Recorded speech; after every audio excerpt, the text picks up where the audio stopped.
Well, it turns out black holes might not be as elusive as we once thought. They might be hiding within stars. In this case, the extra mass of some of these space lanterns could explain weird gravitational effects in the universe. Previously, dark matter was the cause of these phenomena.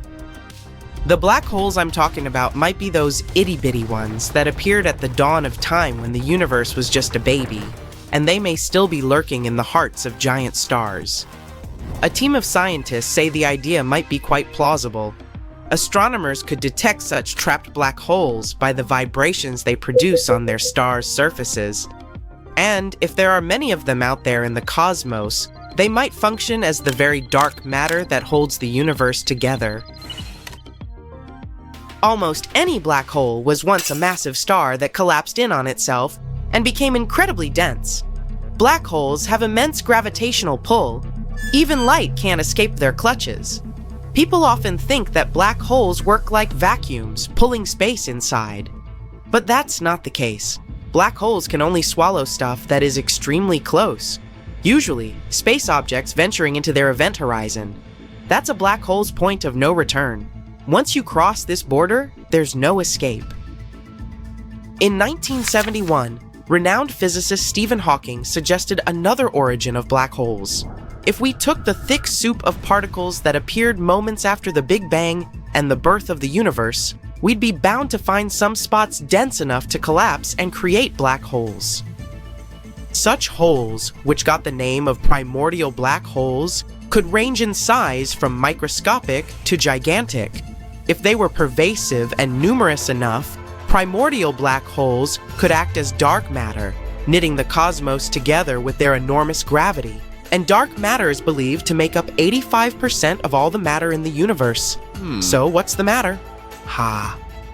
Astronomers have been searching for primordial holes by looking for flashes that would occur when they pass in front of distant bright objects, magnifying their light like a lens. But they haven't spotted even one yet.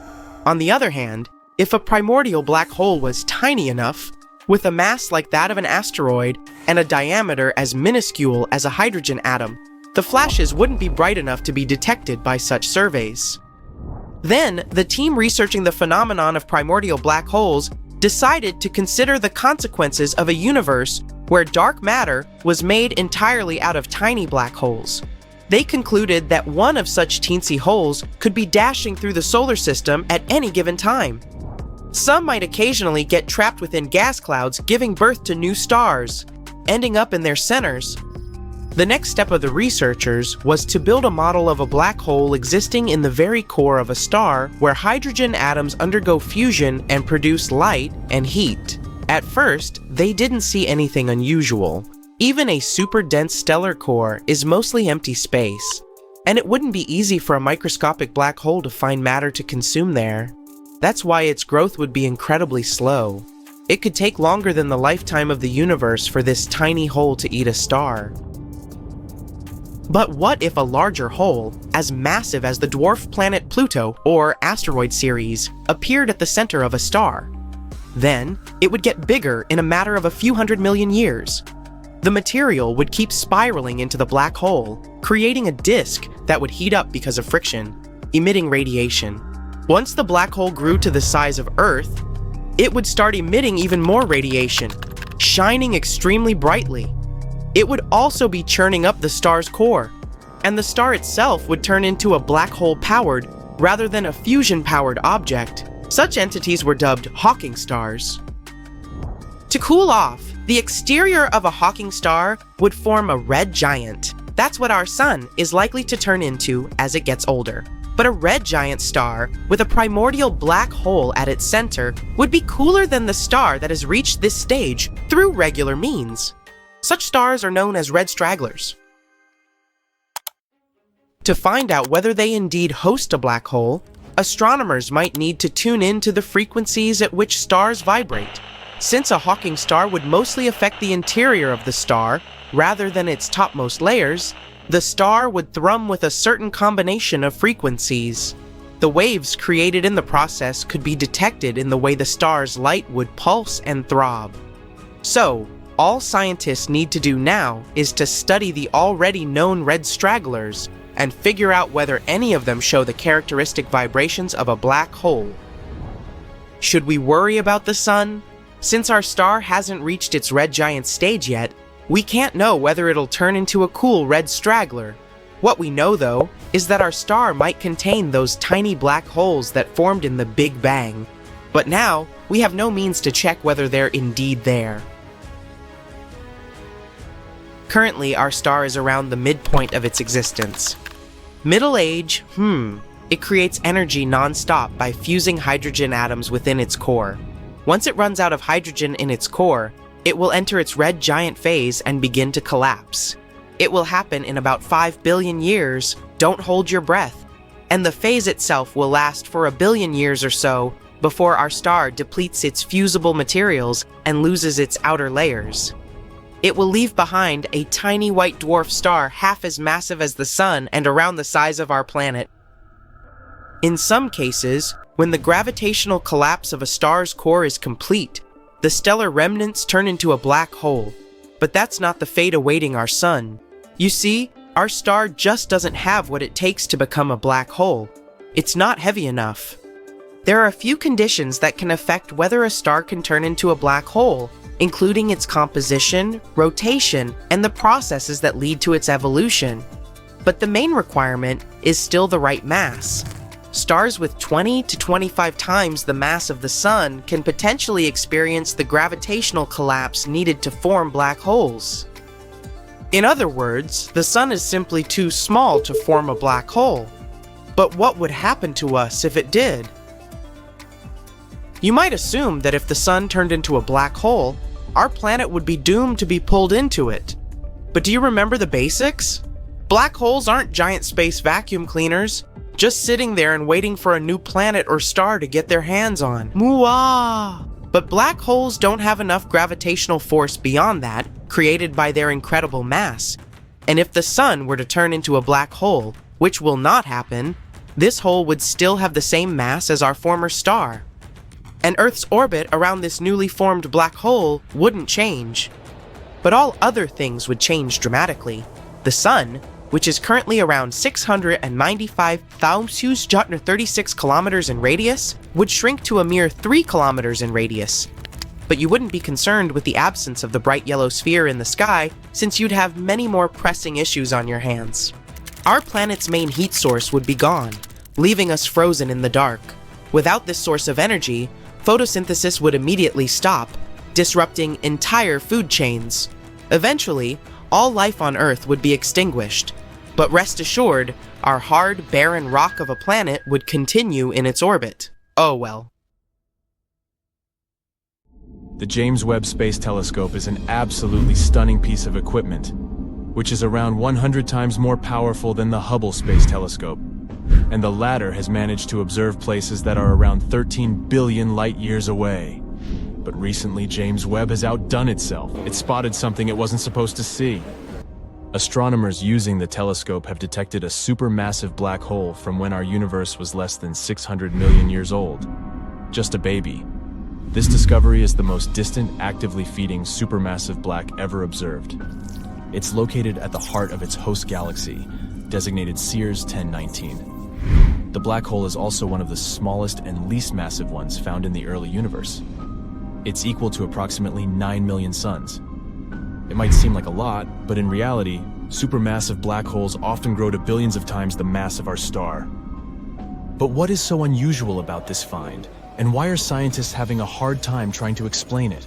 You see, it's supposed to take way longer than 600 million years for a supermassive black hole to grow to its full potential. It happens when a black hole either feasts on surrounding matter or merges with a larger black hole. Even black holes similar to the one at the center of our Milky Way galaxy, which is almost 4.5 million times the mass of our Sun, are supposed to be seen in the more recent universe. Well, to tell you the truth, scientists have long suspected that supermassive black holes could have existed in the early universe. But this theory has been proven only thanks to the JWST and its infrared eye. It has shown that the black hole Sears 1019 is actively munching on all the matter it can lay its hands on. Such feeding black holes are usually surrounded by swirls of gas and dust falling inside them. Such swirls are also called accretion disks. The gravitational force of a black hole heats this matter, which makes the disk shine bright like a diamond. Sorry, but that's not all. Strong magnetic fields produced in the process channel the matter to the poles of the black hole, and from time to time this matter is blasted out of there in twin powerful jets. They move at a speed that is close to the speed of light, which generates incredibly bright light. By the way, astronomers were watching the galaxy hosting the unusually old black hole as part of the Cosmic Evolution Early Release Synth survey. They saw the galaxy as it was when the universe, which is around 13.8 billion years old now, was a mere 570 million years old. Besides the main character of this video, scientists spotted two other black holes. Those probably appeared 1 in 1.1 billion years after the Big Bang, and 11 ancient galaxies that existed between 470 and 675 million years after the beginning of cosmic history. The coolest thing about all these discoveries is that until recently, all research about things that existed in the early universe was mostly theoretical. But now, with the help of the James Webb Telescope, astronomers can not only see galaxies and black holes at unimaginable distances, but they can also measure them. This isn't the only discovery connected with black holes made recently. For example, not so long ago, scientists saw two stars slow down in their orbits around black holes and concluded it was most likely the result of drag produced by dark matter. It was the first time astronomers might have discovered some indirect evidence that huge amounts of dark matter could surround black holes. Now, about that dark matter. What is it, and what does it consist of? Our universe consists of normal matter, and dark energy. Normal matter, which is everything you can see with your own eyes or with the help of instruments, makes up around 5% of the universe. Since it's such a small fraction of the universe, maybe we shouldn't call it normal? Dark energy takes up around 68%, and about 27% of the universe is dark matter. This dark matter is just one more space thing that confuses scientists to no end. If dark energy is a force responsible for the expansion of the universe, dark matter is supposed to explain how objects work together. Potential candidates for dark matter vary from strange particles to super dim objects. But even though astronomers can't grasp what exactly dark matter is, they know for sure what it isn't. This matter is dark, so we can rule out visible stars and planets. It also can't be dark clouds of normal matter. Otherwise, scientists would be able to detect it. Dark matter is not antimatter, since astronomers don't see unique gamma rays that appear when antimatter comes in contact with matter. And neither is dark matter gigantic galaxy-sized black holes. In other words, dark matter is still as much of a mystery to us as dark energy. Anyway, back to the potential dark matter discovered around the black holes. If it is confirmed, it'll be a great breakthrough in dark matter research. What helped scientists come up with this idea is that dark matter interacts gravitationally, influencing ordinary matter. So, a team of researchers watched the orbits of two stars decay by about 1 millisecond per year, while they were circling their companion black holes. The scientists concluded that these changes in speed were the result of dark matter generating friction and a drag on the stars. With the help of computer simulations of the black hole systems, the team tested a model widely known in cosmology. It's called the dark matter dynamic friction model, and it predicts a certain loss of momentum by objects that are gravitationally interacting with dark matter. And guess what? The simulation matched these predictions. The results of this research helped to confirm a theory that had existed for a long time, that black holes can actually swallow dark matter that comes too close. As a result, dark matter gets redistributed around black holes, creating areas with different densities, which can influence the orbits of surrounding objects, like the stars we've been talking about. Speaking of black holes, there's a theory that primordial black holes could actually be dark matter. This type of black hole is hypothetical since scientists have never got any real proof of their existence. Such holes are insanely old and quite tiny, by black hole standards, that is. Astronomers believe they could appear several milliseconds after the Big Bang. At that time, stars and galaxies weren't born yet. It means primordial black holes probably witnessed the entire history of the universe. By now, the smallest primordial black holes have most likely evaporated away, but some bigger ones can still be scattered out there in space. If primordial black holes indeed existed, they could appear because in some regions of space, it was hotter, other regions were cooler, and some areas were extremely dense. Scientists believe these dense spots could collapse into primordial black holes. The most curious thing, though, these holes might be so small exactly because they popped up right after the Big Bang. The thing is, the longer it took a black hole to appear, the larger it was. The mass difference between older, smaller, and younger, bigger black holes was incredible. Compare the mass 1,000 times greater than our sun's and that of a pea. There you go. Anyway, the idea of the connection between primordial black holes and dark matter, or rather, the idea of them being the same thing, remained unpopular for decades. But recently, scientists have realized there are many more black holes in the universe than they used to think, and it means that the theory might actually work. And the vast and still hidden from us population of Big Bang black holes could not only make up but be dark matter. After all, astronomers haven't discovered a single dark matter particle yet, even after decades of searching. In April 2023, astronomers found something exciting: a runaway black hole. This thing is moving through the universe at an incredible speed, about 3.5 million miles per hour. It's 4.5 thousand times faster than the speed of sound. They found it accidentally. Researchers noticed that there was some weird straight line in Hubble images. After some digging, they realized there was a moving black hole. As it moves, it compresses the gas on its path, literally creating new stars along its journey. So it's leaving a beautiful, long trail of stars behind it. And when I say long, I mean it. Its tail is 200,000 light-years long, which is like the length of 2 Milky Ways. Turns out, one end of this star trail connects to a distant small galaxy. This is probably where the black hole came from. Most likely there were 2 supermassive black holes whirling around each other. And then another galaxy came along with its own supermassive black hole and ejected one of the original ones like a mean kid, which is why it's called Runaway. There might be a 9th planet with the very original name, Planet 9, in our solar system. If it exists, it's probably somewhere far beyond Pluto. Astronomers think so because some rocky objects near Neptune move in a weird way as if they were influenced by the gravity of a large, unseen planet. Planet 9 might be a gas or ice giant, 7 times the mass of Earth. One of the ideas is that it could have existed in our solar system, but then bumped into something huge and ended up with a crazy long orbit around our sun. If we actually discover it, it could change our understanding of the solar system. A new telescope is coming soon, equipped with the largest digital camera ever built, and it will start scanning the sky in 2025. Maybe it will finally spot this mysterious planet. Another awesome discovery was made in 2023. The James Webb Space Telescope found over 500 planet-like objects in the Orion Nebula.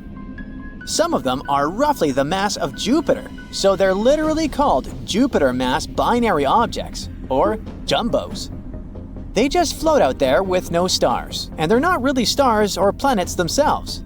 What's even crazier is that in about 42 pairs of them, the objects are orbiting each other, even though planets aren't supposed to do that. On top of that, such large objects shouldn't form and exist without a star at all. So now, astronomers are trying to explain this. Perhaps jumbos have formed in places where there was enough stuff for big planet-like objects, but not enough for stars? Or maybe all of them were ejected from their star systems for some reason. Who knows? But now we definitely need to study them. The black hole in the center of our galaxy, Sagittarius A star, used to be super weird. Luckily, it didn't run away like that other one, but it was completely crazy in the past. Astronomers found 2 supermassive structures called the Fermi bubbles and Rosetta bubbles. They spanned about half the width of our entire galaxy, and they've been towering over the Milky Way for over 2 million years now. And scientists think that it's our black hole that created them. It seems like when it was at its peak activity, it had a wild, energetic eruption that lasted about 100,000 years. This event probably left these bubbles. In 2023, the James Webb Space Telescope took a striking, super detailed image of the so-called Herbig-Haro objects. These objects are called Herbig-Haro 46/47. They're basically young stars surrounded by beautiful patches of nebulosity. You can see the stars being surrounded by a disk of material that feeds them as they grow for millions of years. They're located at about 1,470 light-years away, but they're actually not our main topic of discussion. What's much more interesting is this weird thing right below them, a space structure that looks like a question mark. What is this thing? No one knows for sure. It has an orange-red color, which hints that it might be super distant, far from our galaxy, maybe even billions of light-years away. Some think that this strange question mark is probably the result of two or more galaxies merging together. One of them was a bit curved, so it's probably a distorted spiral galaxy. The curve might be the tails being stripped off as they spiral towards each other. The other one was rounder and smaller, like a regular spherical one. The gravity games never fail to amaze us. Astronomers started searching for extraterrestrial megastructures. They think that if there's another intelligent civilization out there, they could have built something incredibly huge to power their technology. For example, like Dyson spheres. Hypothetical structures around stars that use the star's energy as fuel. Astronomers analyzed some historical telescope data that detects infrared signals. They spotted some weird signals that could hint at the presence of these structures. In total, there are 7 such candidates right now. All of them are coming from red dwarf stars, which are redder, smaller, and less massive than the Sun. Another research institute found 53 potential candidates. They're still not sure what exactly causes these signals, but it could be not Dyson spheres, but some huge debris. It looks like there are some mysterious structures in the center of our galaxy. In 2023, the James Webb Space Telescope has taken a detailed picture of the Sagittarius C region. It's right near the center of the Milky Way. This image showed a dense area where stars are forming. There were many young stars and dark clouds that blocked the light from the stars behind them. That's a very packed place, with about 500,000 stars of different ages, sizes, and colors. This place is very chaotic and extreme. Now, scientists are using it to study star formation. But the weird part is that they noticed something else, the large region of ionized hydrogen. It looks like cyan in the image. This area is about 25 light-years long, surrounding the lower side of dense cloud. And it looks like there are some needle-like structures. They seem to be located randomly, and astronomers have no idea what they are. So now they have to study this in more detail. Astronomers have found a super rare, massive galaxy. It's called JWST 7329, and it's absolutely ancient. Our entire universe is about 13.8 billion years old, but the stars in this galaxy seem to have formed around 13 billion years ago, so just around 800 million years after the Big Bang. Also, this venerable elder has 4 times more mass in stars than our Milky Way does today. This strange discovery challenges what we know about galaxy formation and the nature of dark matter. Everything we know tells us that galaxies shouldn't have formed so early. There shouldn't have been enough dark matter for that, but here we are. So, perhaps our models need some revision. There was an incredible astronomical event called AT 2021 LWX, which is also called Scary Barbie. It was an unbelievably bright burst of energy that happened on April 13, 2021. It's one of the most energetic space events ever observed. No galaxies or quasars were nearby. So what in the world happened? At first, astronomers thought that it was caused by a supermassive black hole pulling in a massive star.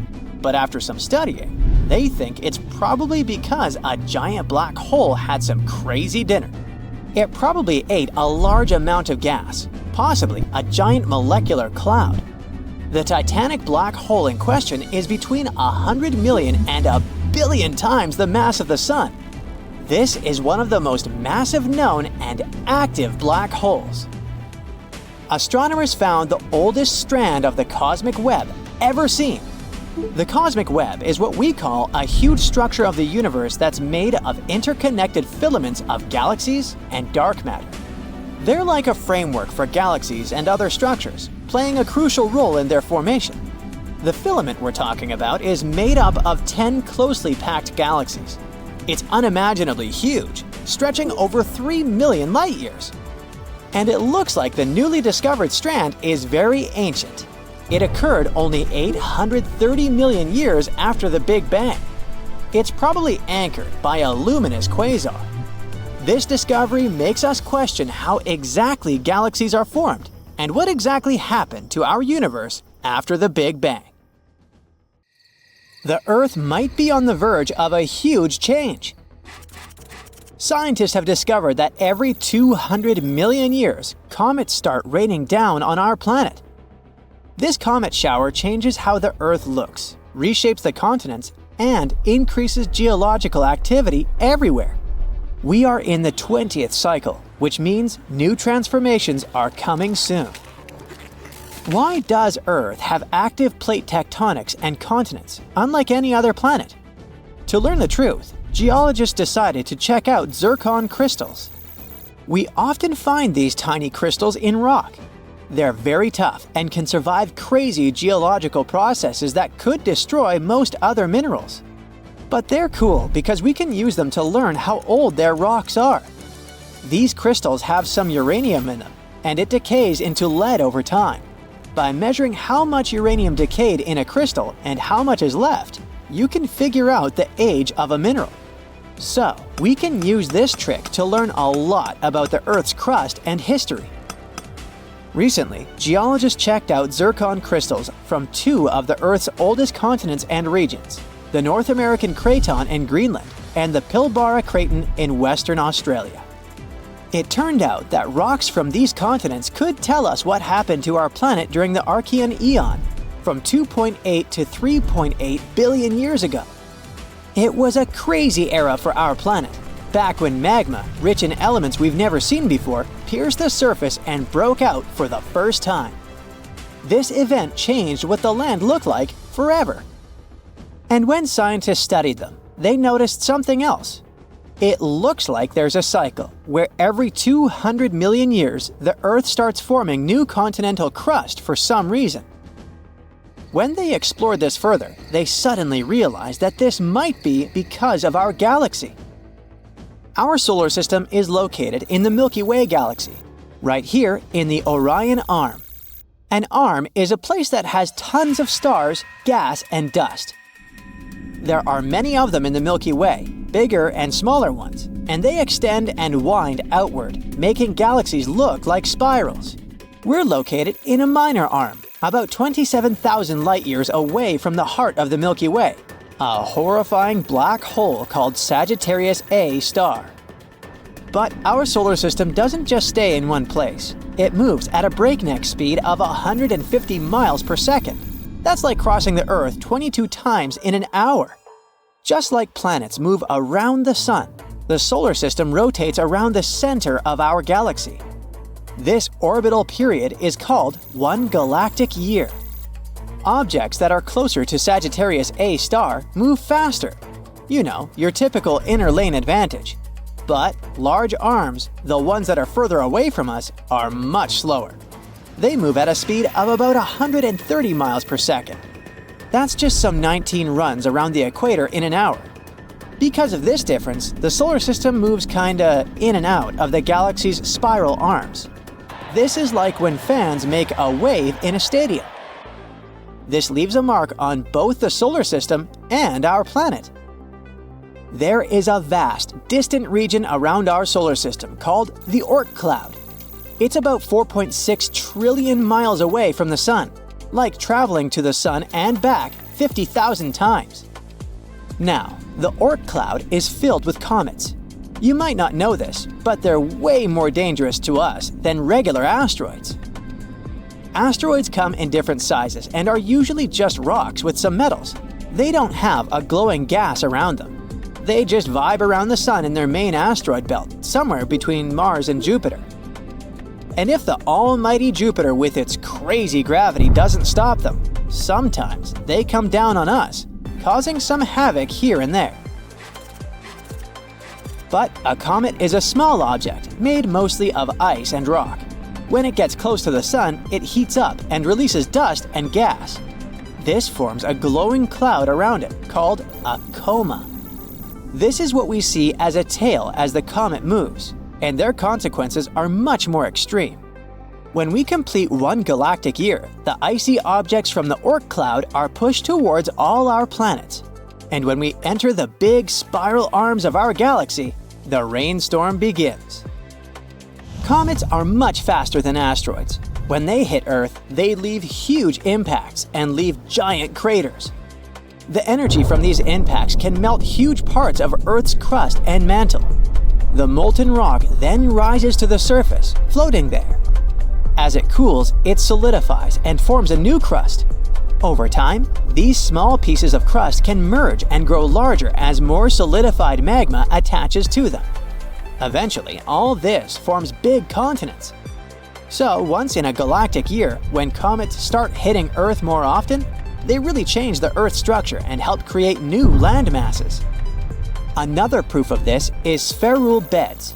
This is what we call tiny round particles created by material thrown out during impacts. When we look at them, they also match the cycle timing. Spheroidal beds on our planets formed exactly when the Earth was crossing the Milky Way's spiral arms, and most of them formed when it was just over 1 billion years old. There are many cycles that influence our planet. For example, the Milankovitch cycles, the ones that tell us how the Earth's orbit and tilt change over time. This affects the planet's climate, but this new 200 million year cycle is a whole new level. We used to believe that continents only formed because of things that happened deep within our planet. And, well, maybe asteroids influence it a little. But now it seems like the continents were born and shaped thanks to the Milky Way itself. Scientists now want to study these ancient deposits to see if it's actually true. If it is, it could mean that we're getting closer to some huge geological activity. The continents might start reshaping again, or even coming together to form a new supercontinent. The continents on our planet look like puzzle pieces that fit very well, like South America and Africa. And that's not a coincidence. Many years ago, they formed one supercontinent called Pangaea. Pangaea used to be a landmass full of unique creatures, like the giraffe-necked Tanystropheus, the toothless Lystrosaurus, and the reptile bird Drepanosaurus. But the ground beneath us is always moving, floating on magma like vegetables flowing on a super hot soup. And eventually, Pangaea broke apart. However, it wasn't the only supercontinent in our history. This coming together and then breaking apart happens pretty regularly, like with some toxic people. Usually it happens every 200 to 600 million years. So yes, all our current continents will come together again one day. We call it Pangaea Proxima, Pangaea Ultima, or simply Amasya. It could form during the next galactic year. There are many theories about how it might happen. Africa might merge with Europe, and Australia might move north towards Asia. Life on Pangaea 2.0 would be challenging. People would likely have dark skin, hair, and eyes. We would all hang out near the equator and along the coasts because the weather would be nicer and calmer there. The center would be horrifying, hot and dry, filled with deserts. There would be a common language and shared traditions. In general, such an event would really bring us closer together. No pun intended. However, it would also mean that if someone starts fighting, we're all screwed. Also, all the potential health issues might influence everyone on the continent. And let's pray that there won't be any large asteroids this time, or we're definitely doomed. This, of course, the movement of the Earth's crust will lead to a lot of cataclysms. But maybe humans won't even live on Earth by that time. Okay, here's the deal. Something is bound to happen that can affect everything we've ever known about space and time. You've heard about black holes, right? That denser-than-life type of phenomenon that usually exists in the center of galaxies? Two of them, located 9 billion light-years away from Earth, are expected to collapse into each other. And my oh my, I do not want to be around to see that. Let's get one thing straight. Black holes are the most powerful things in the entire universe that we know of. If they decided to go all Revenge of the Sith on us, we'd be doomed. A black hole was once a massive star that went supernova, meaning that the star collapsed onto itself, and the sheer magnitude of the explosion created a black hole in its place. Oh, by the way, black holes do not pull things inside like a vacuum cleaner. That's just a popular myth. Say we were to replace our sun with a black hole at the center of the solar system. Not much would change, except that maybe we'd all freeze. Yep. But black holes can do something much worse than vacuum stuff. They can delete the universe itself. If a black hole was to follow a normal timeline, it would go from its creation to total disappearance. But this process is very, very slow. I'm talking about billions and billions of years before a black hole loses its mass entirely. That happens because they're constantly losing their mass every single second. Black holes radiate their mass away, like a boiling teapot loses its water as steam. Yet things rarely go as planned, both in our lives and apparently in the universe itself. So it wouldn't be that much of a surprise to find out that two black holes are en route to collapse. That's what scientists have found out recently. And let's just say that this is one of the reasons why the scientific community is freaking out just a little bit. The first question that comes to mind is, what does that mean for us humans? Total annihilation? No need to be this dramatic. The best case scenario, we'd be in for an interstellar type of experience. Roll me in, please. Let's rewind a little bit to understand how this would happen. 45 years ago, a group of scientists began noticing a weird behavior coming from a galaxy far, far away. The galaxy is found 9 billion light-years away, and its scientific name is a mouthful, but let's just call it Super Far Away Galaxy. You might be asking yourself, well, how did scientists observe this black hole so far away if it doesn't emit any light? Good question. That's because black holes gather disks of gas around them, and they emit some of this material into space. These jets can be detected from a distance of millions of light-years. Now, if these hot gas jets are directed towards space, then scientists give these black holes a special name, blazars. A particular blazar has been gaining worldwide attention recently. Long name, but let's just call it Andy. Imagine you're a scientist at Caltech and you're looking at a blazar in your radio telescope and you notice its strange behavior. Its brightness goes on and off, like the ticking of a clock. At first, you don't understand what's happening over there in a distant corner of the galaxy. But then, you realize there must be another black hole circling the first one. In other words, scientists discovered that Andy was being orbited by another blazar, Gomer. And the regularity of their twinkling can only mean they are close to a total collapse. It gets worse. Each of the two blazars is estimated to be a few 100 million times the mass of our Sun. Have you seen our Sun? It's huge. It's already 333,000 times the mass of our Earth. This means we're destined to face something out of our league. Now, this is not the first time scientists have detected something like this.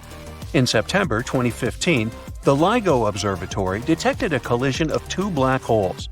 Each of them was as heavy as 30 suns, and an equivalent of 3 solar masses was released once they crashed into each other. And guess what?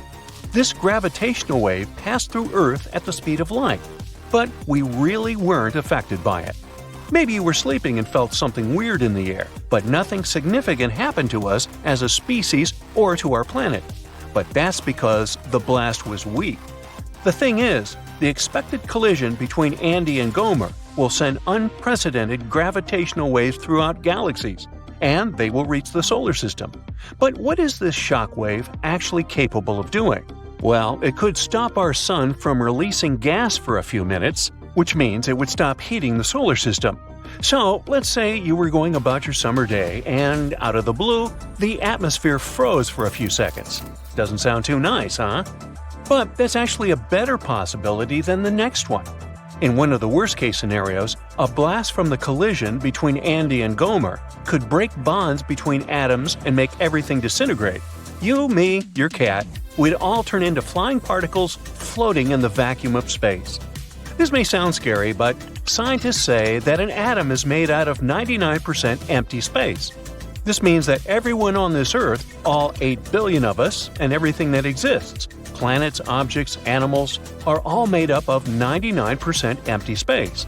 So perhaps all that Andy and Gomer would do is separate all of our atoms and desolidify us. Then again, the blast could mess with the fabric of space and time as we know it. You remember Albert Einstein, right? Crazy hair? He's the name behind the theory of relativity. Einstein discovered that time is relative. It's always dependent on the observer.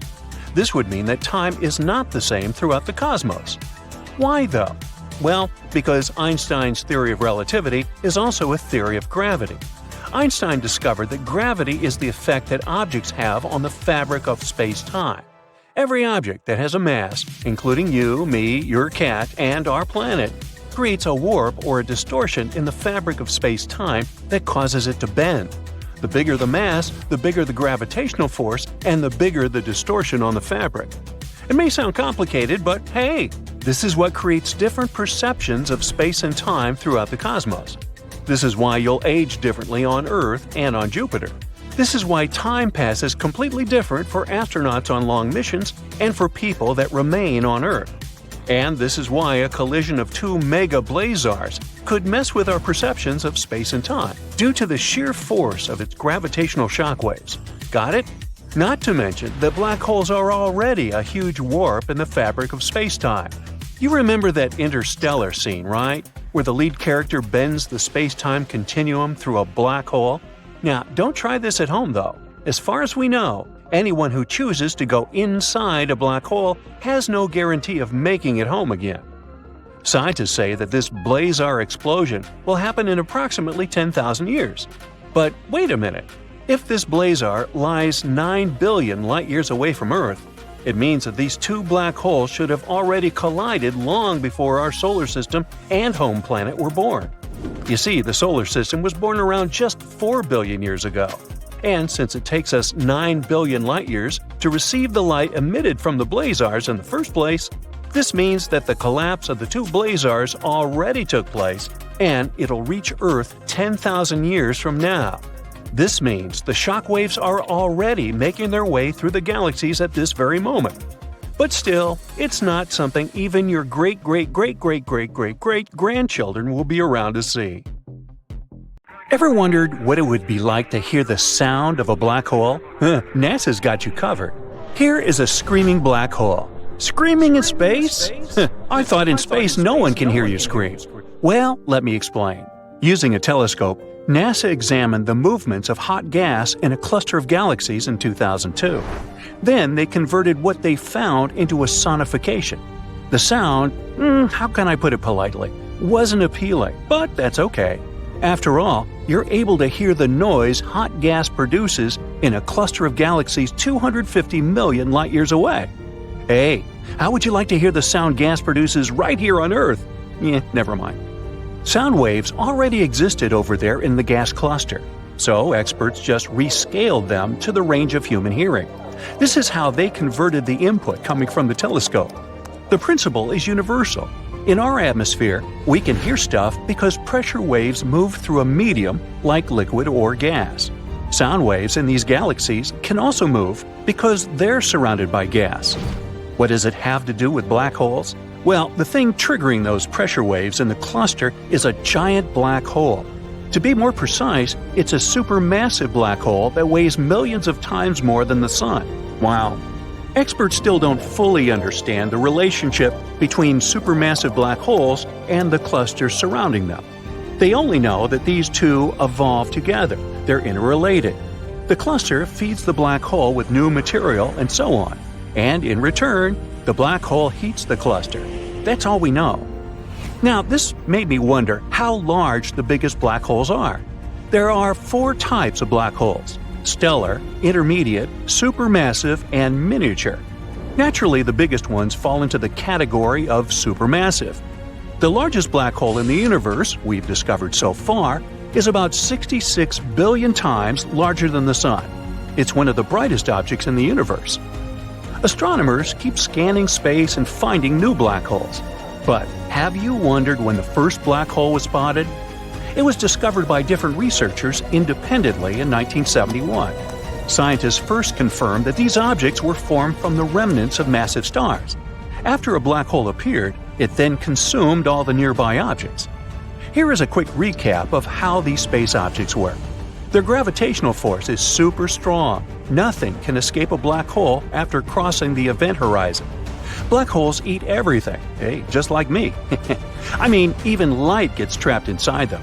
What's even cooler/scarier is that the laws of time and space become distorted there. If you were falling into a black hole, you would realize that time slows down there. Einstein explains this in his famous general relativity theory. In very, very basic terms, time gets affected by how fast you are moving at extreme speeds. NASA has discovered a rapidly growing black hole, but don't worry, the world isn't in danger. This black hole has been in front of the eyes of astronomers this whole time. It's in a region of a well-studied sky field. Astronomers say that this hole formed 750 million years after the Big Bang, you know, the birth of our universe. So why are black holes so bright? Well, that's a bit ironic. When I defined the space phenomenon, I said that black holes were so dense that even light got trapped there. But ask any astrophysicist, and they'll confirm that black holes are among the brightest objects in space. That's because black holes don't exist alone. They sit at the centers of galaxies and are usually surrounded by clouds of hot gas. And these clouds create cosmic auroras around black holes. I must mention, though, that you can't see a black hole directly. What you see is actually the effects it has on its environment. For instance, you can see space objects being ripped apart by a black hole. Remember when the first time ever silhouette image of a black hole was shared with the public in 2019? Proof, you fellas. You wouldn't really see the black hole if there was no orange ring. Why is the ring orange and not green or purple? The dark shadow inside is the shadow of the black hole. The glowing orange of the bright ring in the image isn't the real hue of the gas. I'm a little heartbroken here. It's a representation picked by researchers to depict the brightness of the emissions. A scientist explained that yellow is the most intense emission, red is less intense, and black has little or no emission at all. In the optical range, this ring would likely seem white, perhaps tinged with blue or red. Now, spaghettification is a real word. That's an astonishing ability black holes have. If a giraffe fell into a black hole, it would stretch into a long spaghetti-like strand. On Earth, the giraffe's legs are closer to the center of Earth, so they're more powerfully attracted to the surface than the animal's head. This rule works in the animal's favor on Earth, but would work against it inside a black hole. In a black hole, there's extreme gravity. The closer the giraffe's legs got to the center of the black hole, the more the pull of gravity would stretch them. And the closer to the center the giraffe got, the faster its legs would move. But the top half of the giraffe's body would be farther away, so it wouldn't move toward the center as fast as the legs. Here comes the spaghettification. Can we have meatballs with that? No? Okay. The only difference between a black hole and our sun is that the center of the hole is made of super dense material. It provides the black hole with a strong gravitational field that can trap everything, including light. This is why we can't see black holes. Did you know that, theoretically, you could turn anything into a black hole? For instance, if you shrank the sun to approximately 4 miles across, you would compress the matter inside to an extremely small size. This would make it so dense that our star would turn into a black hole. You could do the same with a planet or even your own body. Is there something called a white hole, or is it just a myth? White holes exist in theory. Hypothetically, they function in the opposite way to black holes. Nothing can enter them. Physicists think of black and white holes as yin and yang, or two sides of the same coin. For them, a white hole looks exactly like a black hole, which makes different things come out of it. But the existence of white holes hasn't been proven yet. And how about wormholes? There are so many movies about black holes and wormholes. How many of them are based on reality and how much is fiction? Some people believe that black holes function like wormholes. You go inside and exit in another part of the universe. Since we still have a lot to learn and discover about physics, no one can prove this theory is wrong or right. Astrophysics says we need to have a solid theory that unifies general relativity with quantum mechanics. Black holes are among the largest structures in the universe, but there might be tiny specimens. The mass of the smallest black hole we know about is only 3 times greater than that of our Sun. Now, apparently, black holes can vanish. Stephen Hawking developed a theory of Hawking radiation. According to it, radiation decreases the mass and rotational energy of black holes, and ultimately they evaporate. This process occurs very slowly, though, if we're not talking about small black holes. Astronomers have discovered an elusive black hole in the neighboring galaxy. What makes this one special is the fact that it's the first dormant stellar black hole outside of our galaxy. This type of black hole is hard to observe because such holes don't interact much with their environment. They don't emit as much radiation as other black holes. Well, back on Earth, what about sinkholes? Well, different physics. Yet, if you cross the event horizon, your whole car can disappear. Whoops! The universe is a big, mysterious, and ever-changing place. But just like we have baby photos that show how we looked when we were little, scientists also have a baby picture of the universe. Only they were able to look 14 billion years into the past. How is it possible? Well, let's figure it out. Imagine winning the Oscars of Science for a picture that shows the entire universe when it was just a baby. Scientists achieved this fantastic feat using NASA's Wilkinson Microwave Anisotropy probe. To take this picture, they built a super cool satellite, launched it into space, and collected massive amounts of data about the universe. This image turned out to be a cosmic treasure trove. It helped answer some of the universe's biggest questions, but also revealed a few new mysteries. This groundbreaking data confirmed the standard model of cosmology and told us that our universe is around 13.7 billion years old.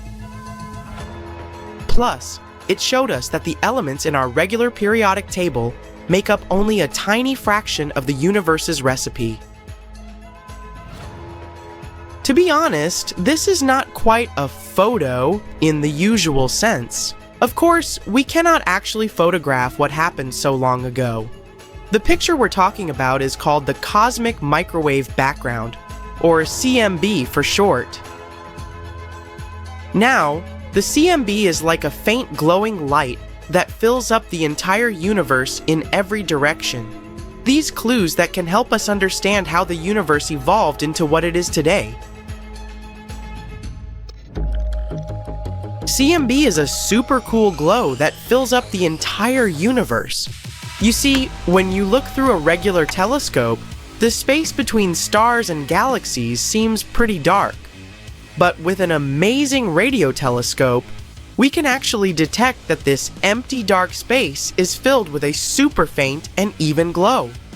This glow is all around us, and it's not coming from any star or galaxy. This is the cosmic microwave background, and it's strongest in the microwave part of the radio spectrum. The CMB is a frozen treasure, super chilly at around 270.6 degrees Celsius. Brrr, that's colder than any winter you've experienced. This ancient light formed about 380,000 years after the Big Bang, which happened around 14 billion years ago. So, we're looking way back in time. In the beginning, the universe was like a thick fog of incredibly hot plasma. It was almost 277,760 degrees Celsius.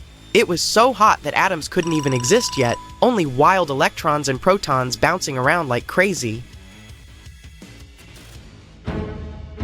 Because of this super hot fog, any light that tried to travel got scattered by those mischievous electrons. It was basically like trying to see through a foggy car windshield. But then, the universe started expanding in all directions, just like a cosmic balloon getting bigger and bigger. And it's still expanding today.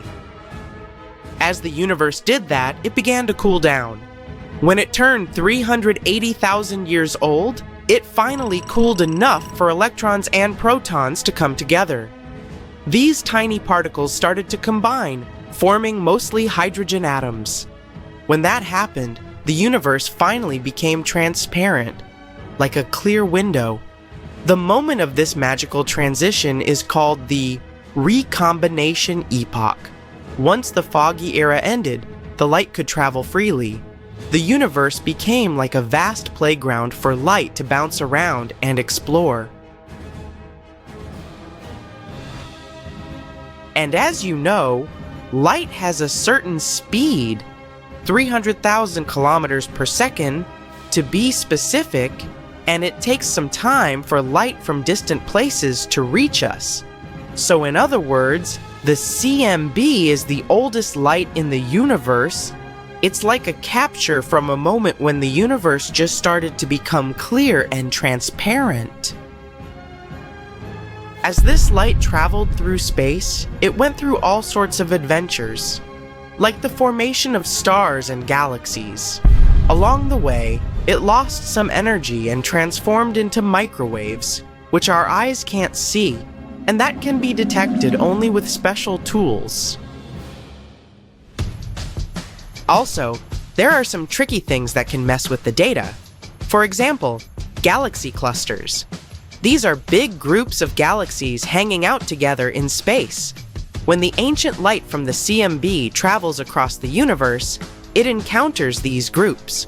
And these sneaky clusters try to leave their marks on the CMB. They distort the patterns in the ancient glow, like smudging the ink in the important ancient book.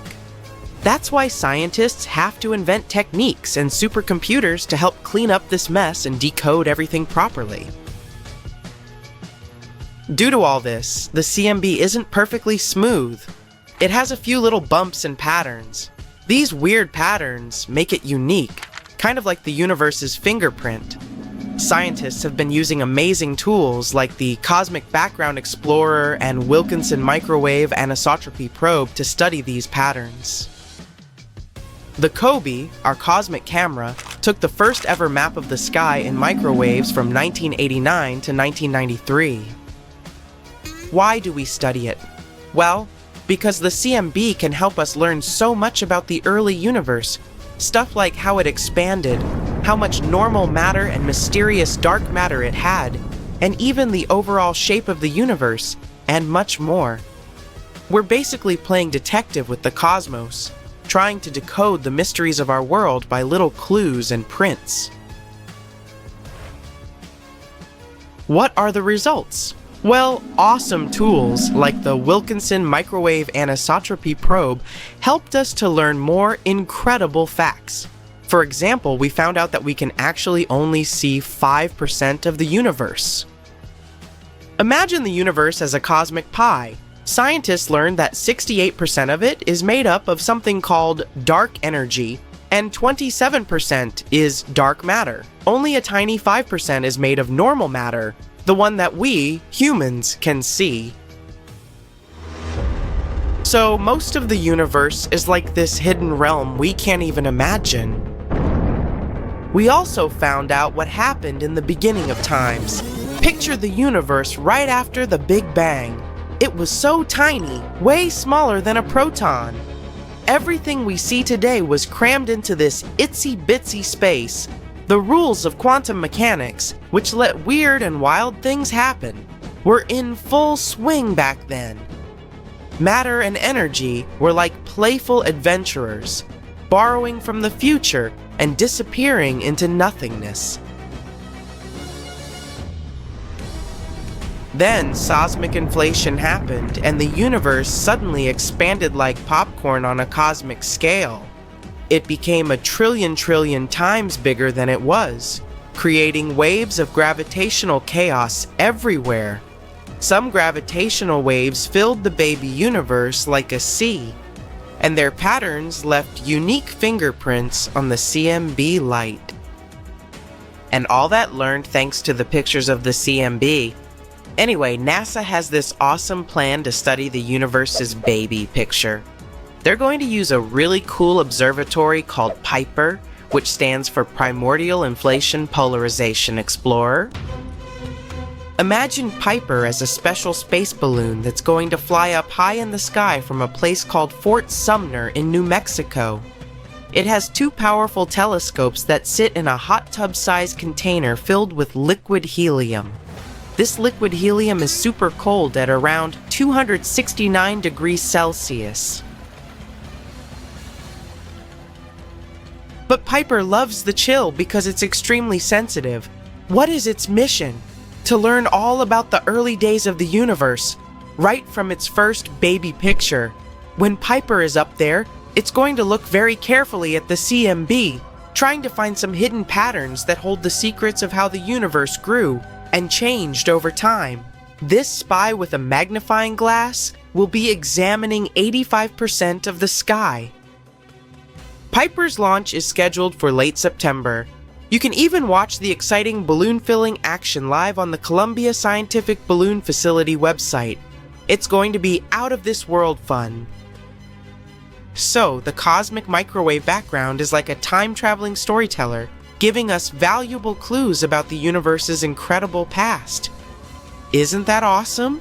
Space is full of surprises, and there's so much more to discover. Keep your eyes on the stars, and who knows what else we'll find out there. At breakneck speed, this mysterious object is zipping through our galaxy. It's moving at a staggering 1 million miles per hour. That's so fast it might potentially escape the Milky Way altogether. While scientists are trying to understand exactly what this space weirdo is, we're going into space to learn more about it. The object is currently moving at a distance of 400 light years away from Earth. Let's have a closer look and try to figure out if it could be a runaway probe. Nah, it's way too large for that. The object is around 30,000 times the mass of Earth and 8% of the mass of the Sun. What a giant! Such a size places it in a category that Dr. Darren Baskill, an astronomy lecturer at the University of Sussex, describes as somewhere between a star and a planet. Stars moving at such extreme speeds are super rare.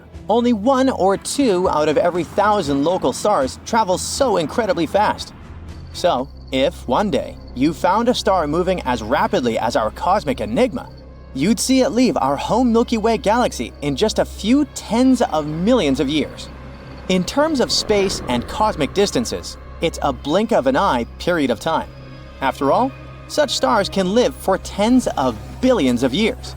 Even though the mysterious object is only moving at 0.001% of the speed of light, it's still potentially fast enough to eventually break free from the gravitational pull of our galaxy and fly into intergalactic space. Let's put this speed into perspective.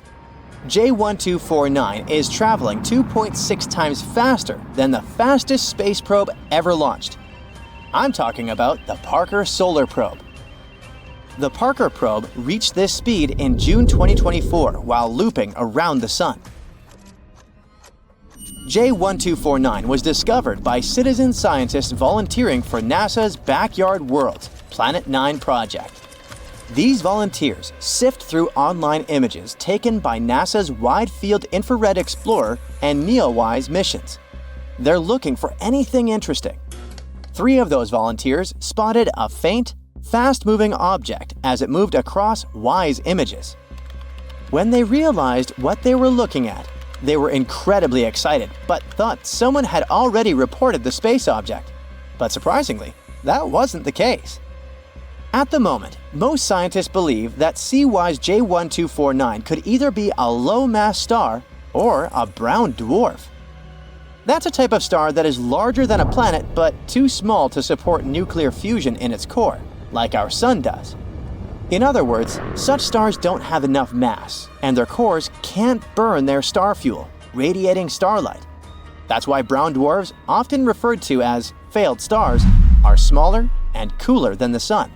They even have complex planet-like atmospheres, which have clouds and molecules. For example, H2O. Anyway, to confirm or disprove this theory, astronomers continued to observe the object with the help of ground-based telescopes. Soon, they found out that the object had an unusual composition, with much less iron and other metals, compared to typical stars or brown dwarfs. It allowed NASA to claim the unthinkable. J1249 could be one of the oldest stars ever found in our galaxy. Okay, that's certainly a game changer, but why is this potential star moving so fast? The research team has a few theories. For example, the object might be the remains of a binary star system where its companion, a white dwarf, exploded in a supernova after pulling too much material from J1249. Another possibility is that our mysterious traveler may have originated from a cluster of stars that dispersed after coming across two black holes. According to experts, one way to get to such extreme speeds is to fall toward an object and miss it. Such gravitational slingshots are how space probes are accelerated to extreme speeds, which allows us to explore the solar system up close over reasonable timescales. The same technique could also explain the speed of J1249. The star could have been born in the crowded center of our galaxy. Then it might have fallen toward a star, missed, and in the process was accelerated to extreme speeds. Well, let's leave astronomers to search for more evidence to confirm this exciting theory. Meanwhile, we're heading further to the binary star system 55 Cancri. It lies 41 light-years away from Earth and hosts an amazing planet, 55 Cancri E, also known as Janssen. This is a scorched super-Earth, 8 times the mass of our planet, and it orbits its star in just over 17 hours. Yep, the year on this planet is shorter than 1 day on Earth. Plus, it's 25 times closer to its star than Mercury is to our Sun. No wonder the planet's surface reaches blistering temperatures of 4,350 degrees Fahrenheit. That's hot enough to melt nearly any known metal. Back in 2010, a study found out that the host star of 55 Cancri E had an unusually high carbon-to-oxygen ratio. If this ratio was also true for the planet, it would mean that 55 Cancri E might have huge quantities of carbon. And the coolest thing? It would be in the form of diamonds. It'd make this space body a literal diamond planet. Sadly, some follow-up studies discovered that the carbon-to-oxygen ratio on the planet was less extreme than originally thought. It makes the idea of a diamond-encrusted world less feasible. On the bright side, planets don't always have to match the composition of their host stars exactly. If some other process topped up the carbon on 55 Cancri E, it could still be the most precious planet known in the universe. Definitely worth a visit. But let's leave the diamond planet behind and fly to Vega, which holds a special place as one of the brightest and most important stars in the sky.